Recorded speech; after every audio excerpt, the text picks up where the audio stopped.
This is another typical problem for SAT linear equations. In this case, we're going to have to make a linear equation that would satisfy this particular problem. So George is an insurance salesman. His base salary before he makes any sales is $23,000 per year. For each policy sale, he makes a commission of $65. Write an equation that calculates how much money he makes per year based on the amount of sales that he makes. Okay, so first of all, you're looking for important information that we can make we can write the equation with. So let's look for the numbers. First thing that I always do is I look through the contest, I scan it, but then I look for the numbers. So first number that I see is $23,000 per year.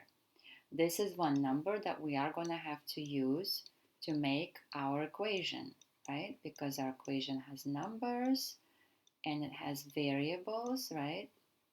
So $23,000 is his base salary. That's before he makes any kind of sales, right? Base salary. Okay, now for each policy sale that he makes a commission of $65. So he makes a commission of $65 per per sale, okay, per sale or per policy, right?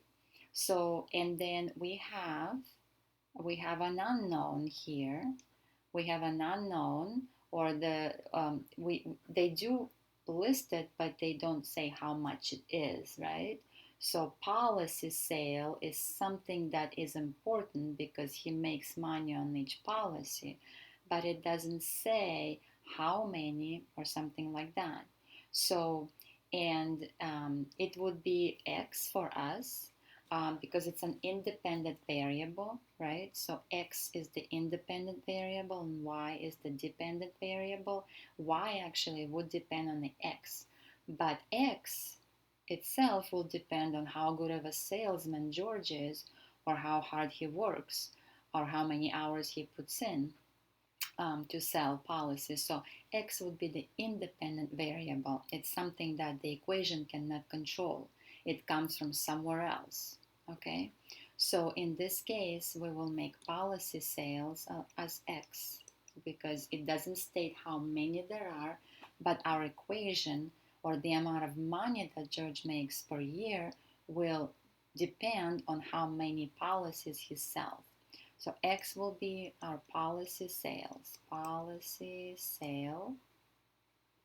Sales. Okay. So now that we have our base salary, we've got how much money he makes per sale, and then we're going to have X as a variable for policy sales. So what will be the 65 times X? Well, 65 times X will be the money he makes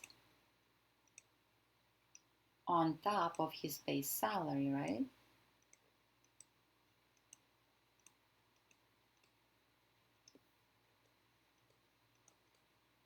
Okay, 65 times X is the money he makes on top of his base salary because it depends on how many sales he makes. So if X is how many sales he makes, 65 would be how much money he makes per sale. So if you take the money he makes per sale multiplied by how many sales he makes, this will give him the money that he makes just because he sold the policies. Okay, so we can write our equation now. Y would be how much money he makes per year from his job. We're going to have to put in the base salary because this is how much money he makes whether he sells any policies or not. That's what his company gives him. Whether he's a good salesman or a bad salesman, this is what the company gives him to begin with. But then he needs to generate the money on sales. So we're going to add 65x to it, because this money comes from how many sales he makes. Okay, so this will be our equation for how much money George makes based on his base salary plus commission.